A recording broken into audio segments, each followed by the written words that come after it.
Hola, ¿cómo Hola, ¿cómo estamos? estamos? ¿Qué tal? ¿Qué tal? Estamos en Estamos en Contraarquitectura otra Contraarquitectura otra vez. vez. Esta vez Esta vez tenemos a tenemos a Rafael Rafael Aita. Aita. Él es Él más es más conocido como conocido como Capitán Capitán Perú. Perú.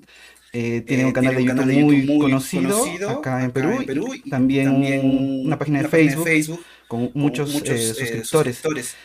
Bueno, Bueno, Rafael, Rafael, en esta en esta oportunidad vamos a oportunidad hablar vamos a hablar acerca acerca de de arquitectura arquitectura inca inca y, y, no, perdón, arquitectura arquitectura inca, inca, iconografía en la iconografía en la ciudad del ciudad del Cusco. Cusco. Bueno, Rafael Rafael también es también es ingeniero ingeniero industrial, industrial, tiene, tiene, digamos, un digamos, un cierto cierto bagaje bagaje histórico, histórico, teórico, teórico, es es también también esto, tiene muchas tiene muchas aproximaciones a la aproximaciones a la filosofía, he podido filosofía, he podido revisar bastante revisar tu bastante canal, tu canal, Rafael, me Rafael, gusta me gusta mucho. mucho. Nada, Nada, Rafael, Rafael, un gusto un gusto tenerte acá, un tenerte gusto acá, un que gusto que hayas aceptado hayas la aceptado la invitación invitación y nada, y para nada, para adelante, ¿no? Con adelante, la ¿no? Con la conversación. conversación. Gracias. Igualmente encantado de estar aquí en tu canal para conversar, bueno, temas que deben estar al alcance de todos los peruanos, ¿no? Como son, pues, precisamente nuestras raíces, nuestra cultura y específicamente cómo se reflejan estas en las construcciones y en la arquitectura del Cusco, ¿no? Tanto prehispánica como también virreinal. Así que, pues, encantado. Gracias por invitarme. Genial, Genial, Rafael. Rafael. Bueno, Bueno, entonces, entonces, ¿con qué ¿con qué comenzamos? comenzamos? En En general, a general, ver, a ver, primero primero podríamos podríamos tocar el tocar el tema tema de de el terremoto del el terremoto del 50, porque me 50, parece porque me que es parece un que es un tema tema sumamente sumamente crucial acá en crucial la acá ciudad en del la ciudad Cusco del y Cusco, y tema del tema cual del casi cual casi nunca se nunca se habla. habla. Em, Em, Ya, Ya, básicamente el básicamente el terremoto terremoto de de 1950, 1950, lo que lo que produjo en produjo en Cusco Cusco es la es la destrucción de la destrucción de la mayoría de mayoría los de los edificios que hoy edificios que hoy consideramos consideramos patrimoniales. patrimoniales. La mayoría La de ellos mayoría de ellos estaban estaban pues pues resquebrajados, resquebrajados, parcialmente destruidos, parcialmente otros destruidos, completamente otros completamente destruidos. destruidos. Y un Y un acontecimiento muy acontecimiento muy particular que particular ocurrió que en ese ocurrió en ese momento, momento, crítico acá en crítico nuestra acá en ciudad, nuestra ciudad, es es que que cuando cuando llegaron llegaron el el presidente presidente Odría, Odría, llegaron los llegaron los ingenieros, ingenieros, arquitectos, arquitectos, etcétera, etcétera, eh, hubo como hubo que una como que una cierta duda, cierta ¿no? ¿Qué duda, ¿no? ¿Qué hacemos? El hacemos? El Estado quiere Estado quiere invertir, invertir, Odría quiere Odría quiere invertir en invertir en Cusco y todo Cusco y todo eso, eso, eh, eh, pero los pero los ingenieros ingenieros tenían tenían la la propuesta propuesta de de demoler demoler todo, ¿no? todo, O ¿no? O sea, sea, barrer el barrer el Cusco, Cusco, destruir los destruir los edificios edificios y y comenzar a comenzar a modernizarlo, modernizarlo, ¿no? ¿no? Comenzar a Comenzar a construir construir edificios edificios más más actuales, actuales, contemporáneos, en contemporáneos, en concreto concreto armado, armado, etcétera. etcétera. Es en ese Es momento en ese que momento que aparecen ciertos aparecen ciertos nombres, ¿no? nombres, Acá en ¿no? nuestra Acá en ciudad, nuestra ciudad, como por como ejemplo el por ejemplo el arquitecto arquitecto Ladrón de Ladrón de Guevara, Guevara, entre otros entre otros más, más, quienes, quienes, digamos, digamos, batallaron con batallaron con nuestros nuestros ingenieros ingenieros para para poder, poder, digamos que, digamos que, revalorar, revalorar, restaurar los restaurar los edificios edificios patrimoniales, patrimoniales, darle una darle una nueva nueva cara a cara a Cusco, Cusco, modernizarla, modernizarla, sí, es sí, es cierto, cierto, pero pero no a no a partir partir de la de la destrucción y la destrucción y la demolición, demolición, sino de la sino de la restauración. restauración.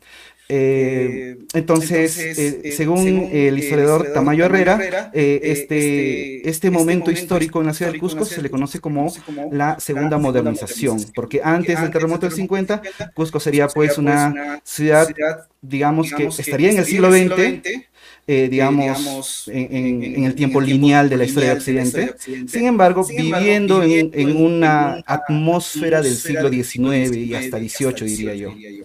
Con la Con la remodelación del remodelación posterior al terremoto posterior del al terremoto del 50, gracias a 50, este gracias a este arquitecto y otros arquitecto y más, otros más, lo lo que que aconteció fue aconteció un fue nuevo un nuevo resurgir del resurgir del Cusco, Cusco, esto esto acompañado acompañado también también de, porque en esos porque en esos momentos momentos cercanos a la cercanos a década, la década, al año al año 50, 50, desde ya desde ya los los 30, 30, 40, 40, comenzó esta corriente comenzó esta corriente indigenista con indigenista con Valcárcel, Uriel Valcárcel, Uriel García y entre García y entre otros. otros. Entonces, el Entonces, el indigenismo tenía indigenismo mucha tenía mucha potencia, potencia, los los símbolos símbolos cusqueños cusqueños comenzaron a comenzaron a revalorizarse, como revalorizarse, por como por ejemplo ejemplo se se estableció el himno estableció el al himno al Cusco, Cusco, el día del el día Inti del Inti Raymi Raymi y entre y entre otros otros símbolos que símbolos que hoy hoy nos nos caracterizan caracterizan acá a acá a Cusco. Cusco. Entonces, digamos Entonces, que digamos fue que una fue una catástrofe catástrofe modernizadora, modernizadora, pero pero siempre queda, siempre ¿no? queda, ¿no? ese, Ese, mm, mm, digamos que digamos en que cada en cada momento de momento de ruptura o de ruptura o de quiebre en quiebre cada en cada ciudad, en ciudad, cada en cada país, país, aparecen siempre aparecen ciertas siempre ciertas personas personas como que como que quieren quieren destruir lo destruir lo que que lo que de repente, digamos, el legado histórico que haya quedado un poco dañado, quieren barrer con todo y hacer o construir una ciudad nueva. Pero felizmente no ocurrió eso y por ello mismo hoy podemos hablar de arquitectura inca en Cusco, iconografía en Cusco y todo ello, ¿no? Sí, bueno, este terremoto, como bien dices, marcó un antes y un después, porque también permitió redescubrir muchos de los muros incas que quedaron detrás de las construcciones que sucumbieron, ¿no? Entonces, sí, por supuesto, lamentablemente nuestro país no se ha caracterizado antes del siglo XXI o incluso mediados del siglo XX, no se ha caracterizado por cuidar mucho su patrimonio, ¿no? Y eso, bueno, pues en todas partes, e incluso hasta ahora mismo, ¿no? Recordemos, por ejemplo, que más o menos por la misma época, el mismo gobierno de Odría, en Lima, mandó a aplanar muchas de las huacas que existían en Lima para construir encima, ¿no? Así que eso que mencionas que se realizó en Cusco, se realizó también en todo el Perú, y específicamente, por ejemplo, el Hospital Rebagliati, el día de hoy que, ¿no? de salud, está construido sobre lo que fue una huaca. Así que, pues sí, no me sorprende lo que mencionas acerca de Cusco. Y afortunadamente Cusco sí ha podido preservar, ¿no? Sí ha podido mantener mucho de su patrimonio. Y más bien este terremoto, si bien derrubó, ¿no? Tiró abajo muchos de los edificios de la época del virreinato patrimoniales, al mismo tiempo permitió redescubrir construcciones incas que estaban debajo de esos edificios, que de otra manera hubiera sido imposible tener acceso porque obviamente no se puede destruir patrimonio para ello, ¿no? Y nos ha permitido también conocer más de cómo era la arquitectura inca. Y precisamente ese terremoto muestra un hecho que sorprendió a los arqueólogos y lo sorprende hasta el día de hoy. Cómo los edificios virreinales o las construcciones virreinales sucumbieron ante el terremoto y los muros incas no, siendo los muros incas obviamente más antiguos, ¿no? Y lo que han encontrado es que las construcciones incas eran antisísmicas y ellos desarrollaron técnicas de construcción justamente, especialmente para resistir los sismos, ¿no? Y esto seguramente ha sido pues como consecuencia de toda una cantidad de terremotos que debe haberse vivido en Cusco, que les permitió ir aprendiendo también e ir experimentando con técnicas para justamente llegar a una construcción que sea más resistente, ¿no? Pero que el día de hoy las podemos ver. Si nosotros vamos a la famosa piedra de los 12 ángulos, esta piedra debería ser muy sensible a los terremotos, porque es un gran bloque que obviamente ante una onda sísmica es muy probable que se raje, ¿no? Y si estuviera enclavado al piso, seguramente sí sucedería con un terremoto fuerte, pero no lo está, sino que debajo de la piedra de los 12 ángulos está cimentado sobre otras piedras más pequeñas. Y esto tiene una razón de ser. Ante un sismo, estas piedras pequeñas actúan como si fueran canicas, ¿no? Imagínate que tú pones un bloque grande de piedra encima de un grupo de canicas. ¿Qué es lo que sucede? El movimiento hace que las piedras pequeñas de abajo deslicen a la piedra grande de arriba y no sufra las consecuencias del terremoto. Eso es tecnología antisísmica, ¿no? Y eso se ve en las construcciones de Cusco. Y otra también, por ejemplo, otra característica de las paredes y de los muros incas es que tienen una inclinación, no son totalmente rectas, sino que tienen cierto grado de inclinación que también ayuda a la resistencia contra los sismos. De hecho, muchas de las paredes virreinales que se construyeron que están rectas, se ve que o se han inclinado o tienen fragmentos de pared que tienden a salirse. Los muros incas no, los muros incas con esta pequeña inclinación los hacen más resistentes ante los sismos y ante los movimientos, incluso ante las catástrofes naturales, ¿no? Otro ejemplo, ¿no? Otro ejemplo de cómo han utilizado esto. Machu Picchu. Machu Picchu es una maravilla, no solamente histórica, es una maravilla de la ingeniería, porque Machu Picchu está construida en la cima de un cerro, de una montaña, en una falla sísmica y en ceja de selva, en donde cae lluvia. Y por lo tanto, Machu Picchu debió haberse deslizado por la lluvia ya hace varios años, porque el peso de la lluvia sobre la montaña y sobre la piedra debería hacer ceder a la montaña y que se derrumbe. ¿Por qué no lo ha hecho? Porque por los andenes. Los andenes que hay en Machu Picchu sirven como soporte a toda la ciudadela. No es solamente agricultura y no es solamente adorno. Son como un soporte, como unos andamios. Y ves que Contrafuertes. también tiene un... Así es. Ajá.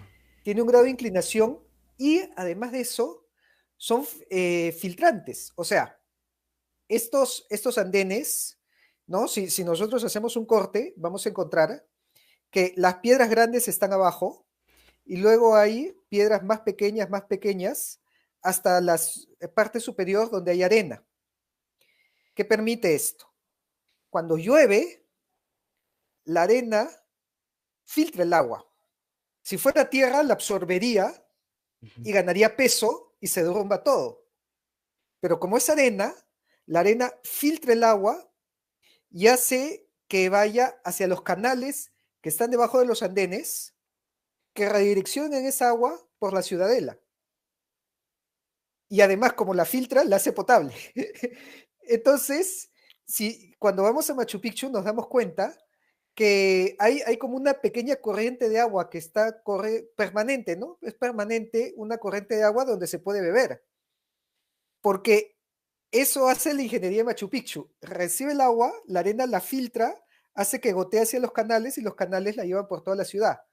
Entonces, la construcción no gana peso con la lluvia, sino que el agua la redirecciona hacia los canales y permite que sea pues estable hasta el día de hoy. Y esto es una tremenda maravilla de la ingeniería, de la arquitectura, que nos ha permitido gozar de todos estos monumentos pues hasta el día de hoy, a pesar de todas las catástrofes, terremotos, lluvias y demás que han sobrevivido. Claro, es un sistema primero de drenaje de agua pluvial y Ujú, que a su vez se convierte en un sistema de abastecimiento de agua para el consumo. ujú, Es algo increíble, es algo que es realmente impresionante, ¿no? Que deberíamos aprender porque todo el agua que nosotros, bueno, el agua de la lluvia que cae en nuestras ciudades, se va derechito pues a los sumideros y se mezcla con el agua, con las aguas servidas, ¿no? Deberíamos generar tecnologías tratando tal vez de recuperar un poco del agua pluvial. Ese también ha sido una interrogante mía como arquitecto, pero bueno, más allá de eso, eh, em, quisiera leer una pequeña cita para entrar también en el tema ujú. de iconografía, que es que está creo que es Elementos de Semiología de Roland Barthes, donde habla de arquitectura. A ver, la cita dice así. eh, La ciudad es una escritura. Quien se desplaza por la ciudad, es decir, el usuario de la ciudad, que somos todos, es una especie de lector que según sus obligaciones y sus desplazamientos, aísla fragmentos del enunciado para actualizarlos secretamente. Cuando nos desplazamos por una ciudad, estamos todos en la situación de los 10.000 millones de poemas de Quenau, donde puede encontrarse un poema diferente cambiando un solo verso. Sin saberlo, cuando estamos en la ciudad, somos un poco ese lector de vanguardia.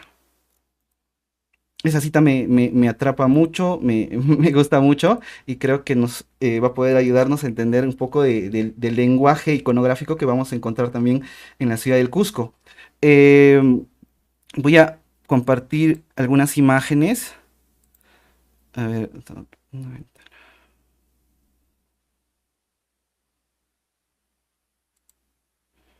Ujú.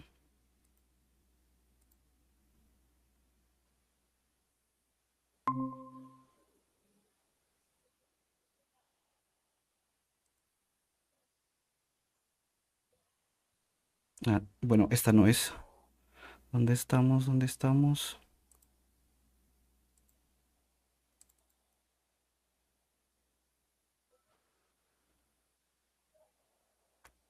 Ahora sí.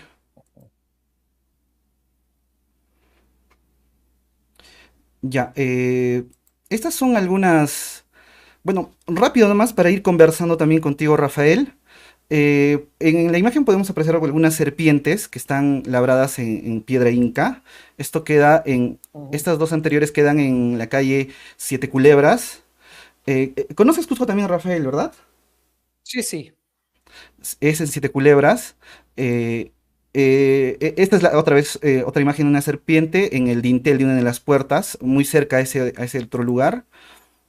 También podemos observar digamos, o sea, con esto de la iconografía, yo lo veo como una suerte de creación de imaginarios respecto de la sociedad en la que uno vive, ¿no? Y cómo esos imaginarios perduran en el tiempo y nos introducen a nosotros en un texto, como dice Roland Barthes. La ciudad es un texto, entonces entramos en ese texto, vemos la arquitectura y sin saberlo, porque este proceso no es consciente, ¿no? Sin saberlo nos introducimos en ese lenguaje que estas personas de hace 50, 100, 200, 300, 500, 1000 años nos han dejado.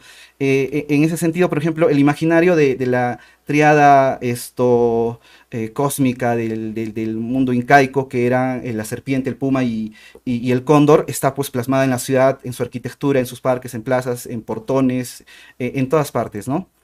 En este caso, por ejemplo, el puma está en todas las luminarias o los postes de las luminarias del centro histórico. Igualmente en esta fachada, en la parte superior. El puma también, como es bastante conocido, Ujú. es, digamos que en términos planimétricos, lo que se pretendió en ese momento era, bueno, yo no sé hasta qué punto tampoco tengo el dato preciso, pero lo que ha llegado hasta nuestros oídos el día de hoy es que se pretendía que la ciudad del Cusco tenga una forma de un puma, ¿no? Y cuya Ujú. cabeza estaría en Sacsayhuamán. Igual el cóndor, ¿no? El cóndor apuchín que está en San Sebastián, que ha sido un obelisco que uno de los alcaldes, el alcalde de Estrada, si más no me equivoco, erigió en los 90. Igual estos pumas también están, perdón, estos cóndores están muy cerca del Palacio de Justicia. Y bueno, antes de pasar a los toritos, nada, esa triada, ¿no? Como, y de hecho que son pocas las imágenes, están en muchos otros lugares, pero ese es un poco el punto, ¿no? Cómo estas imágenes pétreas, robustas, siguen formando parte de nuestro discurso dentro de nuestra vida cotidiana y cómo sin saberlo, sin quererlo, los interiorizamos. Y eso produce algo en nuestra subjetividad, ¿no? Siempre he pensado que el cusqueño, a diferencia de ciudadanos de otras partes del Perú, de Lima, Arequipa, tienen algo un tanto particular que es que tal vez debido a estas condiciones materiales muy particulares, no se introducen de lleno en la modernidad, en Occidente, ¿no? Es como una sociedad todavía bastante híbrida en muchos aspectos. No sé, Rafael. Sí, mira, con los incas sucede algo muy curioso, ¿no? Y es que en un primer vistazo podríamos llegar a pensar que los incas fueron iconoclastas, ¿no? El iconoclasta es aquel que le tiene rechazo a la imagen. ¿En qué sentido? Que si nosotros vemos otras culturas previas a los incas, tenían una aparente mayor riqueza en las imágenes, ¿no? Por ejemplo, si nos vamos a Chavín y vemos las representaciones del lanzó monolítico, ¿no? Que encontramos pues en el templo de Chavín de Huántar, o la estela Raimondi, es sumamente rica, ¿no? O sea, tú ves pues todo un diseño muy complejo, lleno de alegorías y casi como un horror al vacío, ¿no? Que está totalmente lleno, ¿no? Y totalmente tallado, plagado de dibujos, ¿no? Y de la misma manera en otras culturas, si nosotros nos vamos un poco más al norte y llegamos pues donde los mochica, vamos a encontrar, ¿no? Que sus huacas eran muy coloridas y con unos gran cantidad de dibujos, ¿no? Los murales del sol y de la luna, ¿no? Específicamente el mural de la luna tiene pues ahí una pared totalmente llena de dibujos que todavía se está especulando qué es, ¿no? Si de repente es un mapa astronómico, pero es muy rico en representaciones. Igual, ¿no? Nosotros, bueno, ya más cercano a los incas, vamos donde Tiahuanaco, que supuestamente sí hay ya una relación, ¿no? Entre los incas y Tiahuanaco, ¿no? Con este éxodo de Manco Cápac desde el Titicaca. Y en Tiahuanaco encontramos la Puerta del Sol con una representación de Huiracocha, ¿no? Sosteniendo las dos varas. Y bueno, con una especie de corte alada debajo de él, entre otras figuras que se encuentran en los templos, ¿no? De Pumapunku, Calasasaya, donde está pues el monolito Ponce, ¿no? Donde hay cabezas también clavas, ¿no? Ahí enclavadas en las paredes. Toda una serie de riqueza iconográfica que pareciera que se ha perdido con los incas. Porque si yo pregunto, a ver, los Tiahuanaco tenían una representación de Huiracocha ahí en la Puerta del Sol. Pero si yo busco una representación de Huiracocha entre los incas, me va a ser bien difícil de encontrar. Y la única que voy a encontrar es en el mural de Juan de Santa Cruz Pachacuti, el mural que supuestamente él lo vio y lo copió del Coricancha, en donde Huiracocha es un óvalo. Entonces, de repente, no sé si tendrás la foto por ahí para que la gente se ubique, ¿no? Pero, No. o de repente A la ver, puedo compartir yo. tú puedes compartir tal vez, Rafael. A ver, sí, por acá tengo pero es prácticamente una iconografía en donde se resume la cosmovisión incaica, ¿no? Y que de acuerdo a este cronista, se encontraba pues en el Coricancha, en una plancha de oro, y que más bien él llegó a copiar, ¿no? Pero claro, ya en blanco y negro, y que el día de hoy se ha representado también en el Coricancha.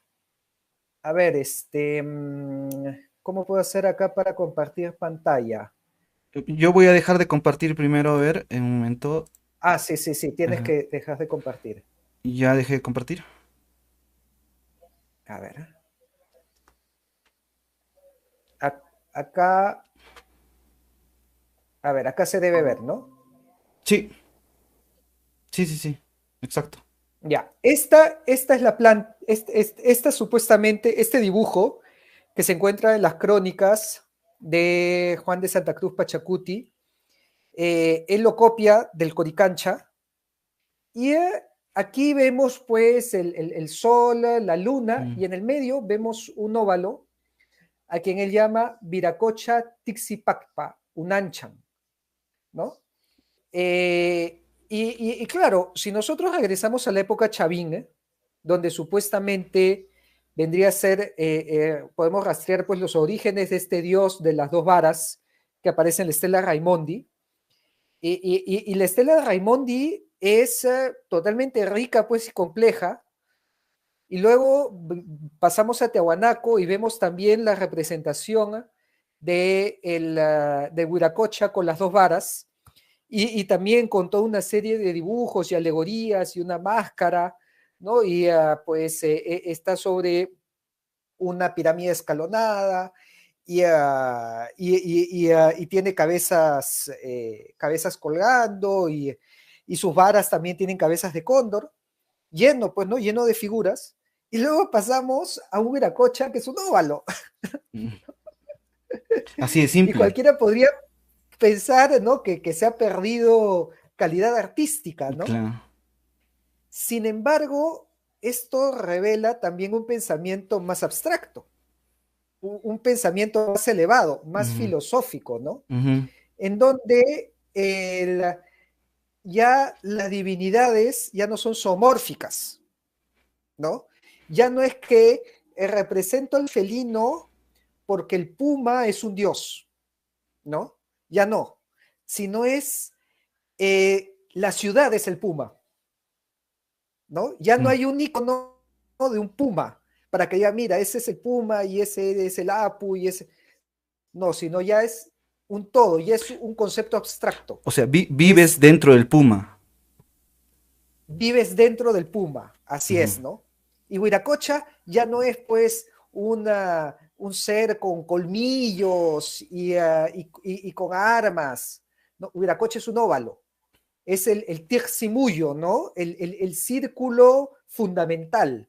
Entonces ya es un concepto más filosófico y mucho más abstracto. Sí, sí, sí, sí. Y por eso encontramos que las construcciones incas carecen de esta iconografía que podemos ver en los Tiahuanaco, en los Mochica, en los Chavín, incluso si comparamos pues la cerámica inca, ¿no? Comparado con la cerámica Wari, con la cerámica Mochica, con la cerámica Nazca, vamos a ver pues que las otras son mucho más ricas en iconografía, que las incas, que a lo máximo tienen pues representaciones geométricas, ¿no? Tienen tocapus, ¿no? Y esto es porque ya el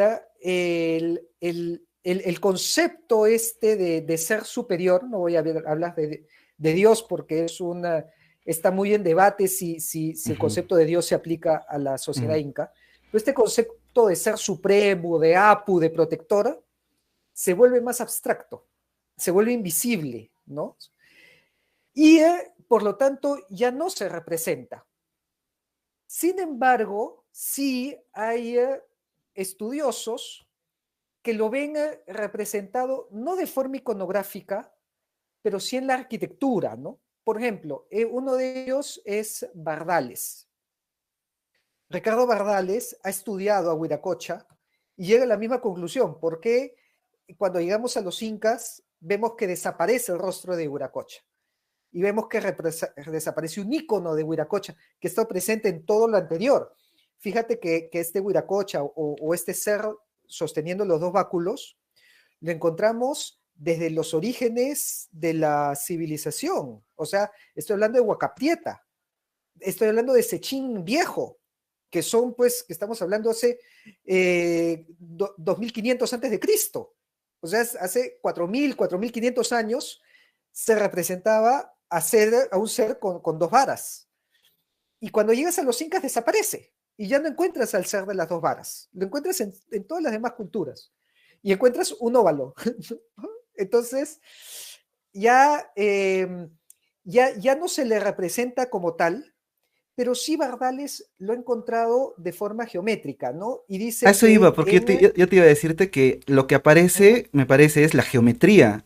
Pero la geometría, yes. el lenguaje de la geometría, ya no es un lenguaje iconográfico. Estamos hablando de, No. estamos en otro nivel. Ya, eso, claro, es un lenguaje matemático, ¿no? Matemático. Y es un lenguaje mucho más científico. En algunos casos simbólico también, cuando se utiliza figuras puras, ¿no? Claro. Por eso digo que vemos como una especie de maduración en el pensamiento, ¿no?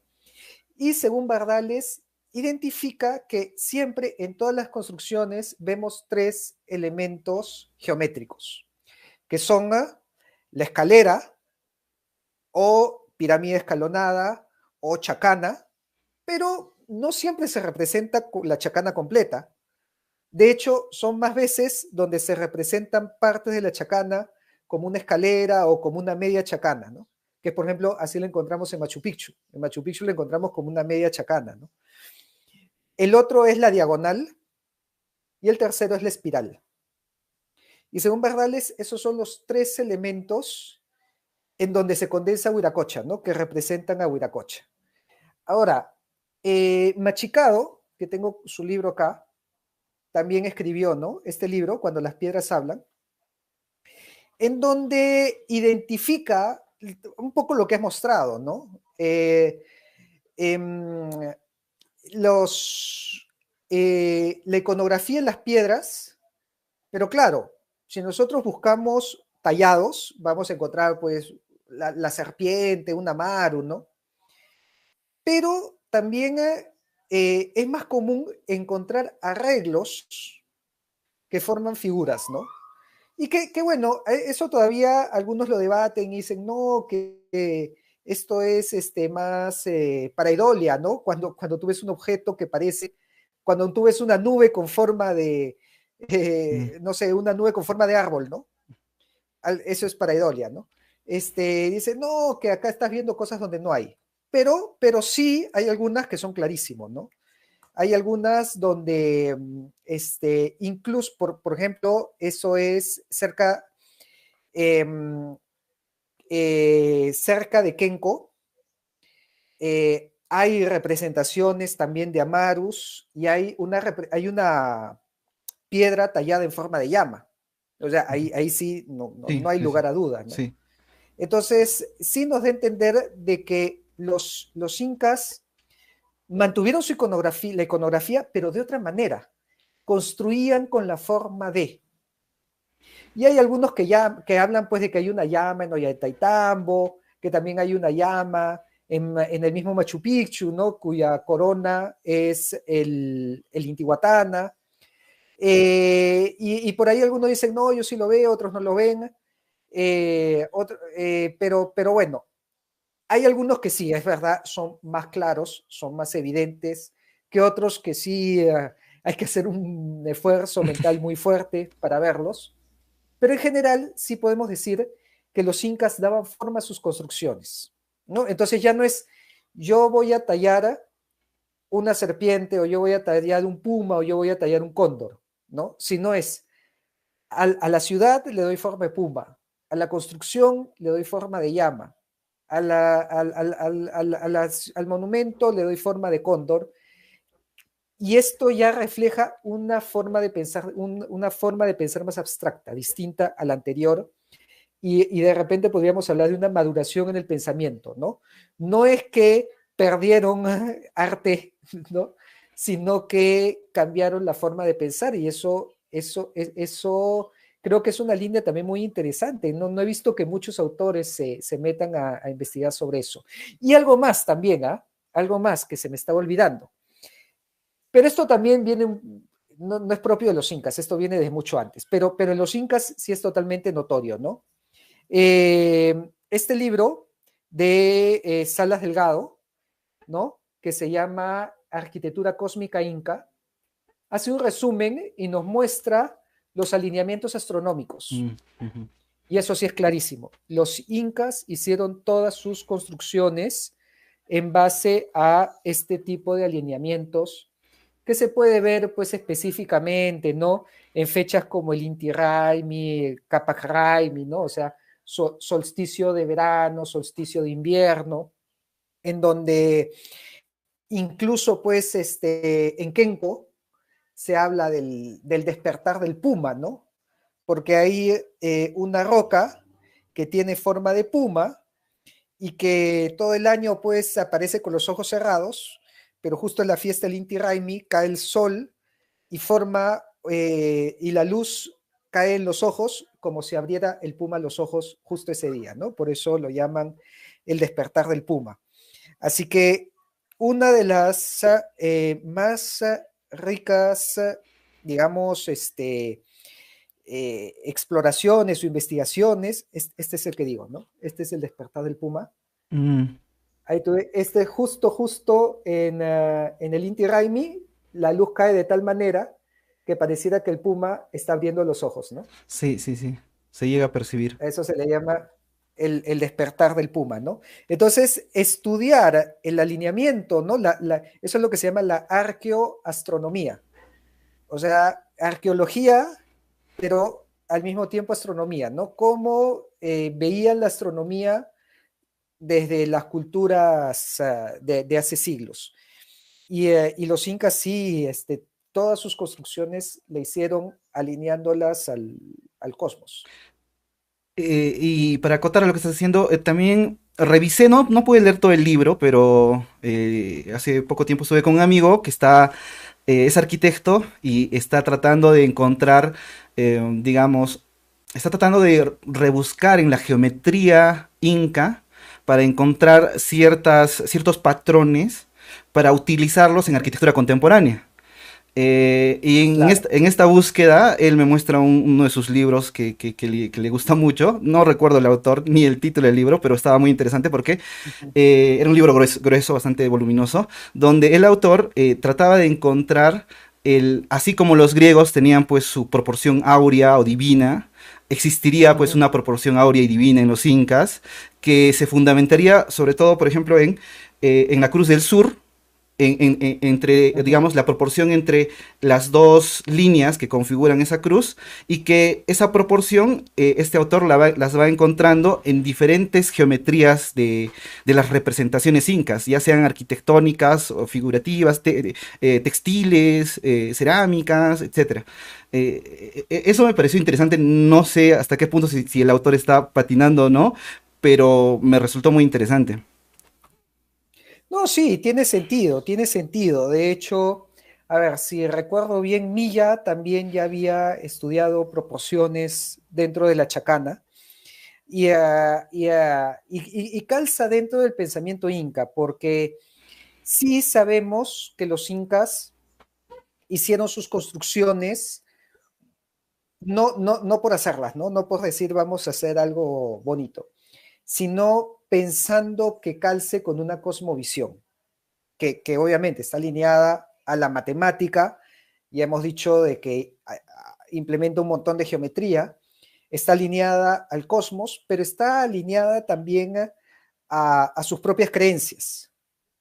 Y justamente uno de los grandes reformadores, no sé si llamarlo arquitecto, ¿no? Algunos dicen arquitecto, porque reconstruyó Cusco, fue el Inca Pachacútec, Mm. ¿no? Pachacútec Inca Yupanqui. Dice las crónicas que él mismo, utilizando cuerdas, hizo la medición del Coricancha, ¿no? O sea, trazó los límites del Coricancha que lo mandó a reconstruir y prácticamente mandó a rediseñar todo Cusco. Él fue, pues, el que hizo una distribución de seques, ¿no? Los seques son como una especie de líneas o vectores que salen del centro del Coricancha. Aquí precisamente este libro de Hislop, Asentamientos Planificados Inca, habla bastante sobre eso, pero Tom Suidema también habla un Mm. montón sobre los seques, y acá podemos ver una representación, ¿no? De cómo son estos seques. Son Sí, líneas sí, que sí se van ve. dividiendo, ¿no? Son líneas que van dividiendo los cuatro suyos, porque ahí vemos que dice, pues, ¿no? Antisuyo, Chinchaysuyo, Collasuyo, Contisuyo, y parten desde el Coricancha, y sobre esas líneas se encontraban las huacas, a las que les rendían culto, ¿no? Entonces, son como líneas imaginarias que salen hacia todos lados, y sobre la línea se encuentran huacas y adoratorios. Y cada arco le correspondía a una panaca para que vaya haciendo los rituales a las huacas que se encontraban sobre esos seques de acuerdo a la época del año, porque cada huaca era como una fiesta en el año. Y entonces también ese conjunto de seques iba corriendo con un calendario, ¿no? Y ayudaba también, pues, precisamente a la repartición del tiempo, ¿no? Entonces decía, ya, este mes le toca a la panaca tal hacer la fiesta tal que corresponde a esta huaca. Plum, plum, plum, lo hacían. Ya, después a la otra panaca, a los seques del arco siguiente, para hacer sus fiestas, sus celebraciones, y así hasta que se complete todo el círculo que representaba el año. Entonces era un calendario, era un sistema geográfico porque te ordenaba El a espacio, todas las panacas territorialmente, claro. era un sistema religioso porque dividía pues los adoratorios y el culto a las huacas, pero al mismo tiempo, fíjate, ¿ah? si te das cuenta, a ver, de repente en esta representación de abajo se ve más claramente, tiene forma de quipu. sí se ve, sí. Es como si yo hubiera cogido un quipu, lo hubiera soltado en el suelo y el quipu se abre, ¿no? Ujú. Para todos los lados. Y cada huaca es como un nudo dentro del quipu. Y eso era lo que dividía Cusco. Entonces, también hay autores que dicen que Cusco era como un gran quipu para medir el tiempo, para medir las fiestas y para dividir El a espacio. las distintas panacas de acuerdo a los seques que le tocaba. Entonces, mira el genio de diseño que fue Pachacútec como para idear ese sistema que los ordenó a todos, ¿no? Los ordenó geográficamente, de acuerdo a dónde vivían, cuáles eran sus tierras, ordenó las fiestas y ordenó también el culto en un sistema que se cumplía como un reloj año a año. Así que el genio diseñador y arquitectónico de Pachacútec creo yo que es algo que también ha sido poco explorado, que debería difundirse mucho más y que nos debería enseñar a nosotros el día de hoy, porque el día de hoy nuestras ciudades son planificadas como un caos. Pero Rafael, voy a acotar a lo que estás mencionando. Se supone Uh -huh, que nosotros, ciudadanos modernos, occidentales, contemporáneos, vivimos en ciudades planificadas, ¿no? Entre comillas, tipo damero, con calles, se supone que son bastante lógicas. eh, uh -huh. Sin embargo, al parecer, lo que yo noto es que tenemos poco de esa intuición espacial a manera de una intuición espacial radiográfica. O sea, es cuando el habitante está en un punto de la ciudad y rápidamente se ubica. Por más de que, digamos, yo viajé hace poco a Arequipa. Pero yo, bueno, yo soy arquitecto, yo ya tengo mucha experiencia en esto del espacio y esta concepción espacial radiográfica, ¿no? Al toque, muy rápidamente, me recorrí las calles y ya las estaba memorizando y en 3 4 días ya me conocía un gran área de todo el centro histórico de Arequipa. Esto a muchas personas les puede resultar difícil actualmente porque parece que no tienen esa percepción a manera de radiografía de todo el espacio. Y esto en ciudades, por ejemplo, más complicadas, porque la trama urbana del Cusco tiene también sus complicaciones de centro histórico, no es pues damero. A pesar de ello, a pesar de tener estas complicaciones por la topografía, quebradas, calles diagonales, angostas, anchas, eh, asumo que los incas tenían esa capacidad de poder percibir el espacio de esta manera. O sea, sabían que estaban en un plano, en una geometría, y se ubicaban rápidamente en cualquier punto. Eso me resulta muy Así interesante. es, así es. Y también es interesante ver el contraste con lo que tú mencionas, el damero, ¿no? Ujú. Porque sí, ya las ciudades en el virreinato, Lima, por ejemplo, fueron estructuradas con forma de damero, cuadriculadas, pero Cusco no. Ujú. Cusco fue pensada de forma circular. Ujú. Entonces, contrastan la visión, ¿no? Andina y la visión occidental. Una es más cuadrangular y la otra es más circular. Ahora, la republicana no le encuentro forma. Mm. Por lo menos Cusco sí he visto que mantiene un orden, pero el crecimiento de Lima en el siglo XX ha sido totalmente caótico y no tiene ningún sentido y no tiene ninguna lógica.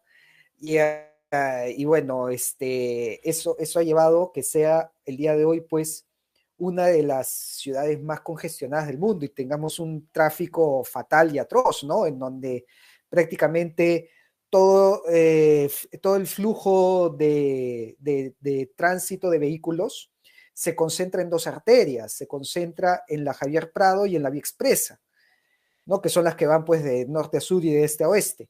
Pero ya entrar por ahí es un dolor de cabeza, porque son los grandes troncos de Lima y, y ya no dan abasto. Entonces, definitivamente, el día de hoy tenemos mucho que aprender de la planificación urbana incaica. Exacto, exacto. Sí, yo he estado 2 veces en Lima.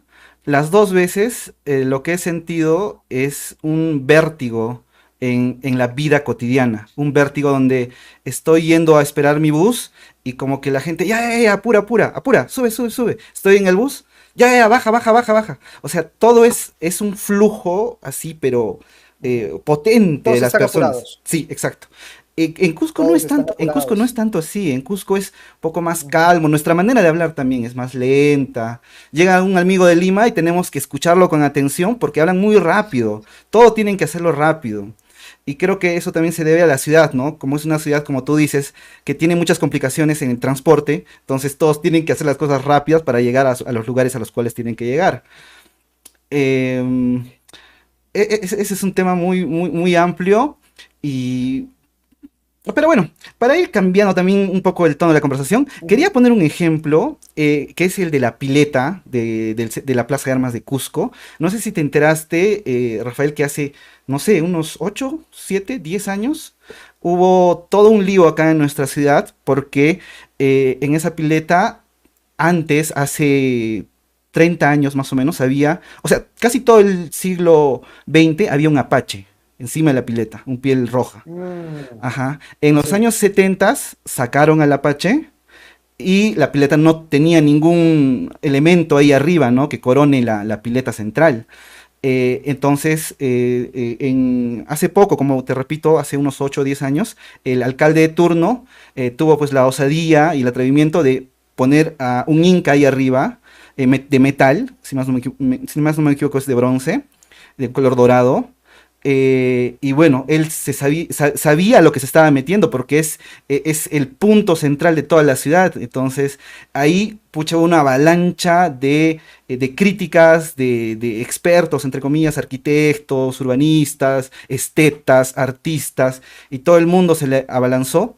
Pero bueno, el alcalde logró su cometido y esto colocó pues ahí el Inca que ya tiene más o menos unos 8, 10 años y parece que la población ya se está acostumbrando a esta nueva figura. La voy a mostrar en pantalla también al Apache para poder hablar un poco acerca de la pileta y de la iconografía de la pileta. A ver, ¿me das un momento? Ujú. A ver, compartir.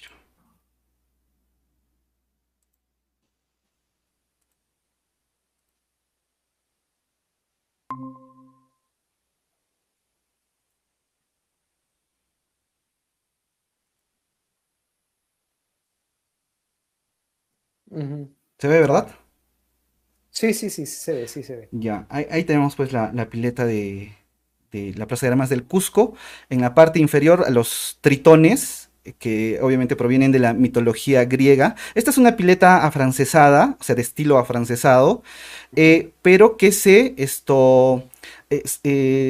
compró sobre finales del siglo XIX, si más no me equivoco, principios del XX, de Estados Unidos, creo que de una empresa que forjaba metal en Nueva York, y la trajeron hasta acá, hasta el Cusco. Eh, Prueba de esto es que, como es una pileta, que es un prototipo que se fabricaba industrialmente, como se ve en la imagen de la derecha, se encuentra también en otras ciudades, ¿no? En otras partes del mundo.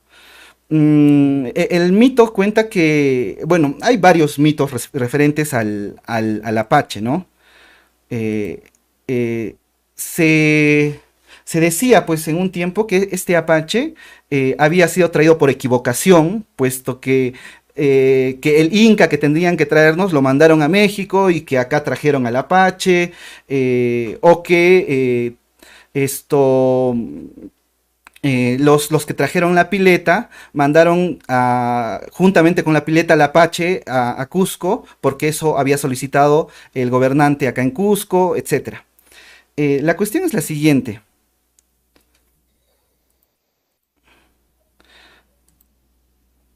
Acá se ve otra vez, como dice acá, New York, en la parte inferior, ¿no? Donde vendían Ujú. piletas. Justo acá tenemos a los tritones. las aves, que son en algunos casos cisnes, y alguna figura en la parte superior. Entonces, el problema o el debate acá en Cusco era, tenemos una pileta afrancesada con elementos o con personajes mitológicos de Grecia, y queremos colocar a un inca en la cúspide, ¿no? Y una de las críticas era, o sea, que la pileta se iba a volver una suerte de pastiche, demasiado ecléctica, demasiado amorfa, y por ello no se quería pues al Inca. Al final, yo considero que el Cusco en sí es una ciudad ecléctica. Tenemos arquitectura inca en las bases, en la mayoría de las bases de todo el centro histórico, arquitectura española que se aposentó sobre la arquitectura inca, los estilos arquitectónicos que comenzaron digamos, a construirse durante el virreinato, que sobre todo en los monumentos como son las catedrales, de estilo barroco, y así, ¿no? También lo republicano, no hay mucha arquitectura republicana, valga decirlo, acá en Cusco. El Palacio de Justicia es uno de los más notorios, pero prácticamente es casi el único. Y nada, entonces, hasta ahora, que ya estamos 2022, parece que toda la población ha tomado el Inca pues con mucho cariño, con mucho amor, y que sacarlo en este momento sería pues un atentado contra la ciudad. Pero esos son digamos, digamos que las contingencias, ¿no? Los vuelcos en la historia que dan, de acuerdo a la sensibilidad de la población. En algún momento la población siente aberración por cierto elemento iconográfico, en algún otro momento ya también sienten amor, y así, ¿no? Así va transcurriendo la historia. No sé qué opinas al respecto. Sí, y eso va de la mano también con una permanente cuestionamiento de tu propia identidad, ¿no? El responderte a la pregunta ¿quién soy? Y, y la respuesta a esa pregunta ha ido variando en el tiempo. Y eso también se refleja en la arquitectura, ¿no? ¿Con qué elementos nos identificamos? Seguramente en el virreinato había mucha mayor identificación con elementos cristianos y que se han mantenido hasta el día de hoy, ¿no? O sea, yo ahí veo pues al Taita Temblores, Ujú. la Mamá Chasunta, ¿no? La Virgen de Belén, incluso al mismo Apóstol Santiago, que hay iconografía en las iglesias, a pesar que Santiago está totalmente, es el patrono de España. Pero en el Cusco se le tomó también como patrono, el patrono Santiago. Obviamente con mucha más fuerza en el virreinato. En el virreinato, pues la procesión del apóstol Santiago era el acontecimiento del año. Incluso era el momento en que el alférez real de los incas sacaba el estandarte y presidía la procesión de Santiago con el estandarte, ¿no? Entonces, bueno, la fiesta también de Corpus Christi. Había una fuerte identificación con elementos cristianos que se mantiene hasta el día de hoy, pero que con el tiempo, ya durante la República, incluso yo diría más recientemente, fines del siglo XX, siglo XXI, hay un redescubrimiento, una revaloración de lo inca. Entonces, la gente comienza a pedir más elementos propiamente incas, ¿no? Ya comienzan a pedir pues más al puma, al amaru, al cóndor que estábamos hablando, o la misma figura del inca, ¿no? Y claro, muchos encuentran una dicotomía o una confrontación con los elementos europeos, ¿no? Pero si yo soy inca, ¿por qué tengo que tener a un santo? ¿Por qué tengo que tener una iglesia? ¿Por qué tengo que tener a alguien de la mitología europea si eso me fue impuesto? Pero por otro lado, ya es inseparable de Cusco, ¿no? O sea, ¿cómo ir a Cusco y no ver la catedral? ¿Cómo quitar la catedral cómo quitar pues las iglesias, las fiestas patronales de el arraigo de las raíces cusqueñas, ya son parte de, entonces ya se hace impensable y se entra en una especie de disonancia cognoscitiva, ¿no? Un conflicto conmigo mismo. Pero yo personalmente pienso que no hay conflicto, que durante cientos de años han convivido los elementos hispanos, europeos y occidentales con los elementos andinos. Y los mismos descendientes incas los asumieron, ¿no?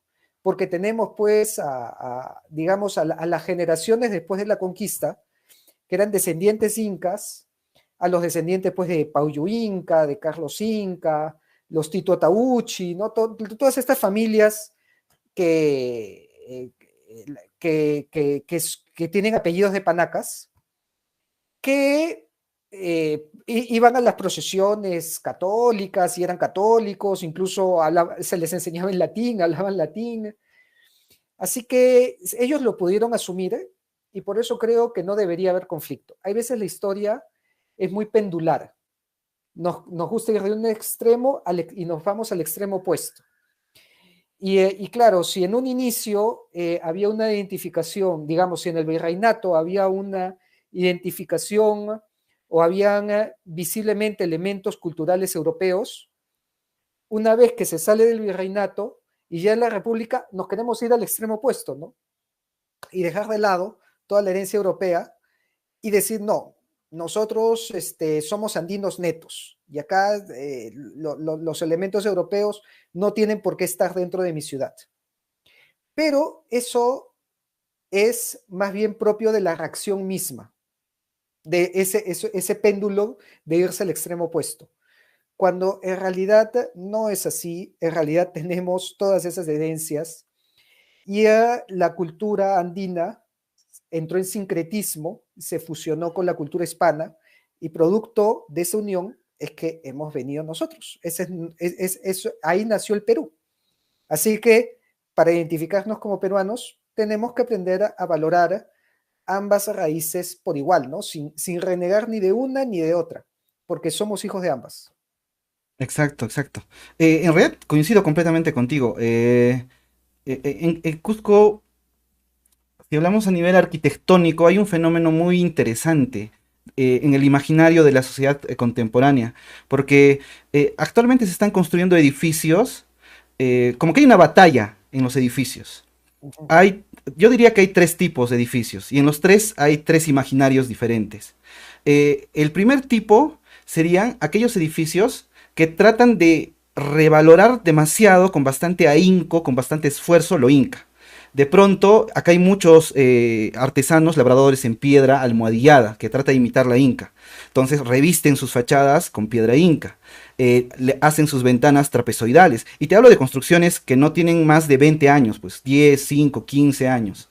Y aparecen por todas partes y comienzan a aparecer. Inclusive colocan imágenes en sus fachadas, ¿no? Ya un inca, ya un sol, ya una serpiente, ya algún símbolo, una chacana, qué sé yo. Ese sería uno de los tipos de arquitectura que veo, ¿no? Acá en Cusco. La otra ya también es como que una arquitectura que trata de estar a la vanguardia.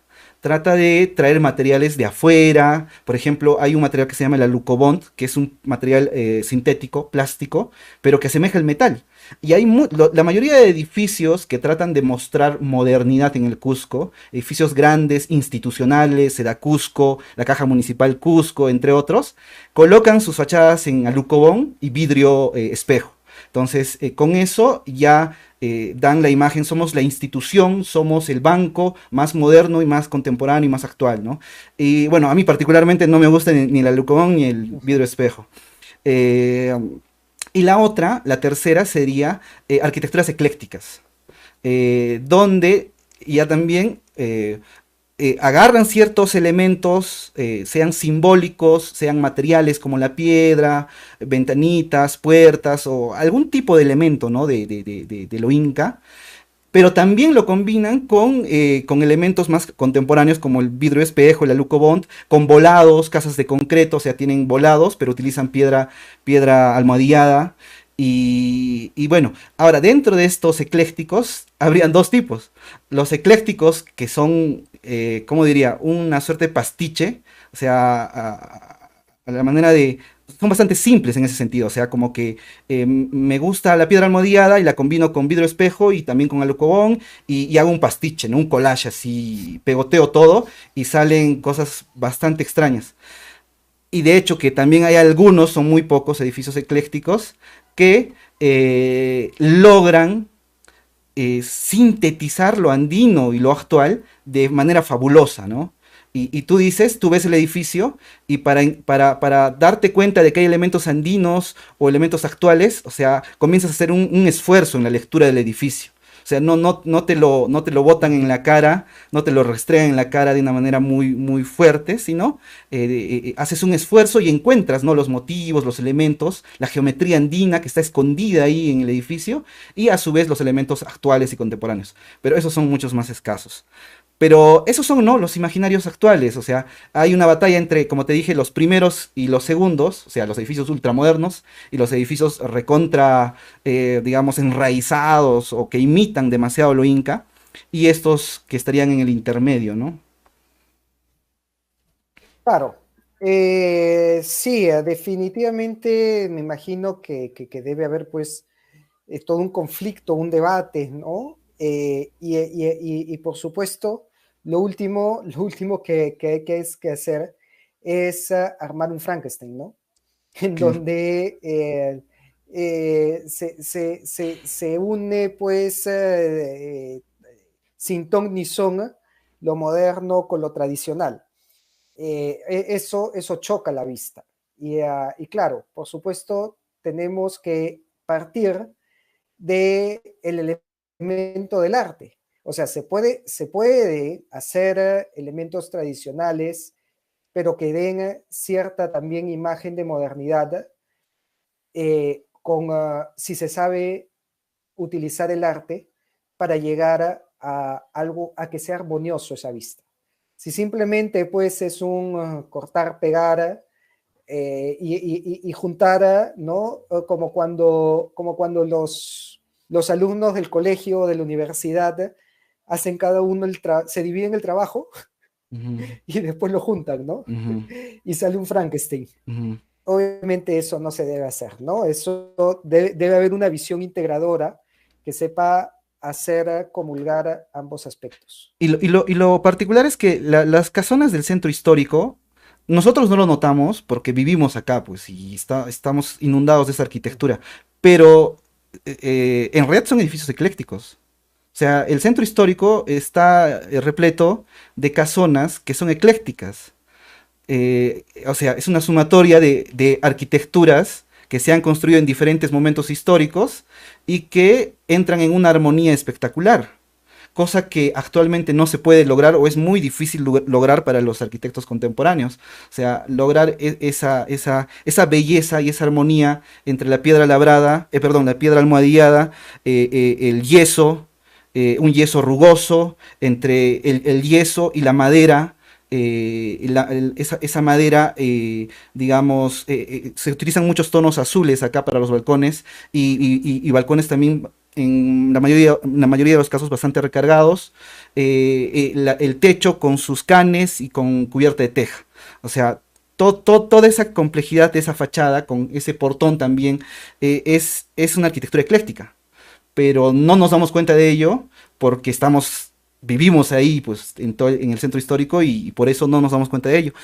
Y lo particular es por qué ahora no se puede hacer eso, ¿no? Actualmente los arquitectos no pueden lograr esa belleza mezclando códigos o elementos. Eso es muy extraño. Claro, así Sí, es. sí, sí. Bueno, Rafael, ya estamos ya casi... No, estamos más de una hora. Sí, más de una hora. Sí, sí, se nos ha pasado rápido la hora. Ajá. Esto, a ver. ¿Tienes todavía algo de tiempo? ¿Unos 10, 15 minutos para mostrarte algo más? Sí, claro, por Ya, supuesto, adelante. ya. A ver. Acá hay unas imágenes que quería mostrarte. A ver, a ver, a ver, a ver.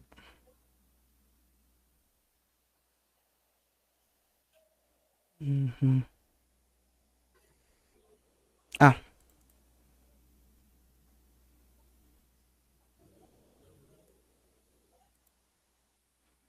bueno, estos toritos que son clásicos, clásicos, o sea, tan emblemáticos para las Ujú. ciudades de la sierra en general, y en Sí, Cusco en particular, se originaron en una ciudad Pucará. de, sí, Pucará, en Puno. Y bueno, Ujú. hay toda una historia referente a esto, ¿no? El hecho de que en una ciudad no había agua, no llovía, estaba en una sequía, y que un poblador mm, trató de llevar un toro, un torete, a una montaña para sacrificarlo. Al llegar a la cima de la montaña, el toro comienza digamos que a frotarse o a rascarse los cuernos contra una piedra, y al hacer esto agrieta la piedra y comienza a salir un chorro de agua inmenso que ayudó a que que la ciudad sobreviva, ¿no? Y pueda cultivar y todo ello. A partir de ahí se comenzó a utilizar el torito en una gran cantidad de actividades de orden agrícola, y también a su vez en algún momento se comenzaron a poner a los toritos en la cima de las cumbreras de las viviendas para, digamos, porque simbolizaban fertilidad, protección, fortaleza, seguridad. Y con el paso del tiempo también se comenzó a hibridar, ¿no? Este torito con las cuestiones religiosas, ¿no? La cruz, y incluso hasta símbolos patrios y todo, porque ahí también vemos una amalgama de diferentes elementos, ¿no? No están los toritos solos. En No, de general, hecho, el torito en sí ya es una amalgama, sí, porque recordemos que el toro no existía en los Andes. El toro fue claro, traído por los españoles. claro, claro, claro. En- Entonces, incorpora este elemento occidental, pero ya con adornos y con dibujos y diseños netamente andinos. Y al punto que ya pues es propio, es totalmente nuestro, siendo que, no, que el toro no es un animal originario de los Andes. Entonces, justamente es a eso a lo que me refería, ¿no? Cómo hemos ido incorporando elementos que se han unido para formar lo que es nuestra cultura peruana del día de hoy. Y si renegamos de alguno de esos elementos, cualquiera que sea, pues es como, es como odiarte a ti mismo. Exacto, sí. Y lo extraño es que las personas no se dan cuenta de que viven en un mundo híbrido. Pero Así o es, sea, tratan de buscar pureza cuando todo lo que está a su alrededor es híbrido. sí, claro, totalmente. Acá vemos otro de los elementos, que es un zorro que está en una puerta, que justo la calle se llama Atoxaikuchi, no sé pronunciarlo bien, que Ujú. significa algo así como el zorro cansado, y justo es una cuesta que sube, que es un poquito empinada, y al final de la cual encontramos pues, a este zorrito. Justo ahí está el letrero Ujú. de la calle. eh, Ahí se ve en otra fotografía. Otra vez, bueno, acá ya entramos un poco a los elementos iconográficos griegos, los tritones. Ujú. Este es un, ¿cómo se llama este elemento? Ay, perdón, me olvido siempre el nombre, un cécrope, según he podido investigar. Ujú. A ver, acá están, justamente esa figura, ese cécrope que está encima del dintel de una de las puertas de un edificio en Cusco. Tenemos una cariátide, que también obviamente es griega. Ujú. Acá tenemos arpías en los dos extremos de este portón. Y ya también todas las aldabas que forman parte de las puertas de los edificios, ya sean religiosos o ya sean viviendas. Hay toda una tipología, ¿no? De aldabas en Cusco, de diferentes seres. Por lo general son eh, seres un tanto bestias, monstruosos, perros, monos. etcétera, o figuras antropomórficas, pero justo acá tenemos también los tipos de puertas. Figuras antropomórficas también, como las que estamos viendo en este momento. Ujú. Y, a ver, inclusive esta que tiene una estética hindú, ¿no? Y Claro. bueno, este tipo de aldabas obviamente son parte de la herencia de la Edad Media todavía en Europa, en España también Ujú. obviamente. Y simbolizan básicamente la protección, ¿no? Así como el perro cancerbero en Grecia, el que protegía La gárgola. la gárgola también en las arquitecturas góticas. En este caso, Ujú. el perro, perdón, la aldaba que está ubicada en la puerta que es el umbral entre, digamos, en el caso de las catedrales, en el caso de, divide el mundo, digamos, profano del mundo sagrado, ¿no? Y tiene que haber una bestia Ujú. que esté cuidando ese umbral. Sí, así es. Eso enriquece también toda nuestra cultura y el patrimonio que representa Cusco. Sí, sí, en realidad hay muchos más elementos. Por ejemplo, estos son ya, ¿cómo se les llama? Mascarones, ya figuras Ujú. antropomorfizadas que están en las fachadas de las viviendas. eh, Estos rostros, ¿no? Que están Este en... que pasaste creo que es el supuesto edificio de la Inquisición, que decían algunos que Sí. era el que tenía las calaveras El que tenía las calaveras está al costado de la catedral. de la catedral. Ajá, en Claro, lo que se llama... A ver, a ver. decían que esa era una sede de la Inquisición y que por eso tenía esas calaveras. Pero no, no, no, eso es Ay, más mito. No, ay, el tribunal de la Inquisición estaba en Lima y lo que parece sí es que fue como una especie de prisión, como una pequeña cárcel. no, no tenía ese dato, no tenía ese dato. Pero sí, sí, sí es interesante. Porque el mismo ingreso es... Ay, perdón. El ingreso es bastante particular, ¿no? Bastante, Ajá, no sé, sí, misterioso, escondido, ¿no? truculento, Por eso escondido. decían que ahí estaba la Inquisición. Mm, y así, ¿no? Más rostros y rostros en las fachadas. Estas mascarones en una pileta. Mm, Y ya los iconos religiosos, ¿no? De hecho. sí. Estos querubines, acá más querubines, vírgenes.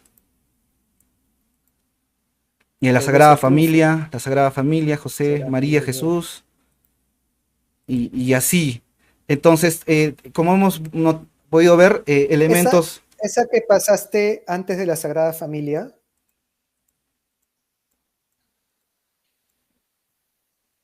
a ver, no, después,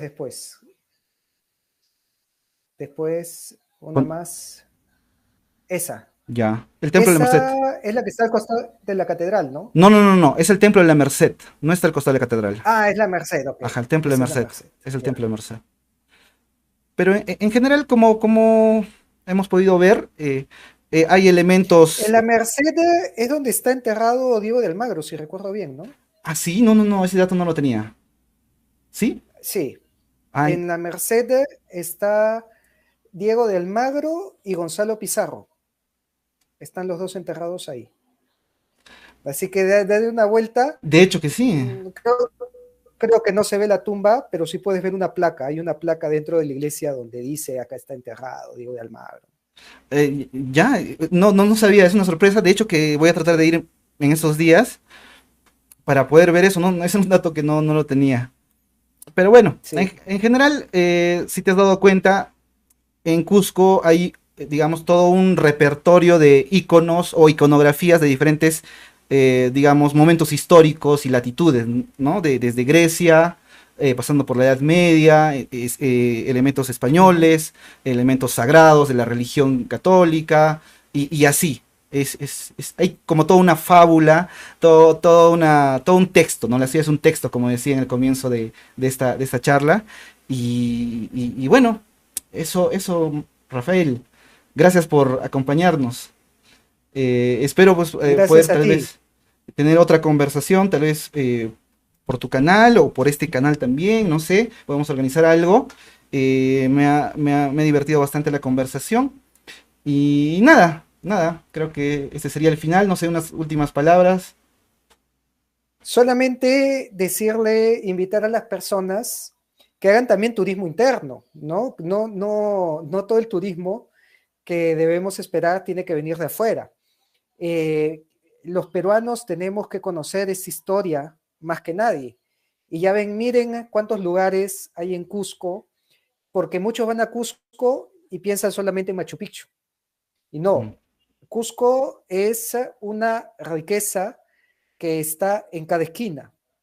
Y bueno, no solamente están los monumentos incas, que obviamente Coricancha, Sacsayhuamán, Kenco, Pucapucará, Tambomachay, Moray, Ollantaytambo, Pisa, o sea, tenemos pues muchísimas construcciones incaicas que son asombrosas, pero también dentro de la misma ciudad. Fíjese aquí mientras veía las fotos que ha pasado, pensaba cuánta iconografía hay, cuántos elementos culturales que de repente incluso para los mismos cusqueños pasa desapercibido.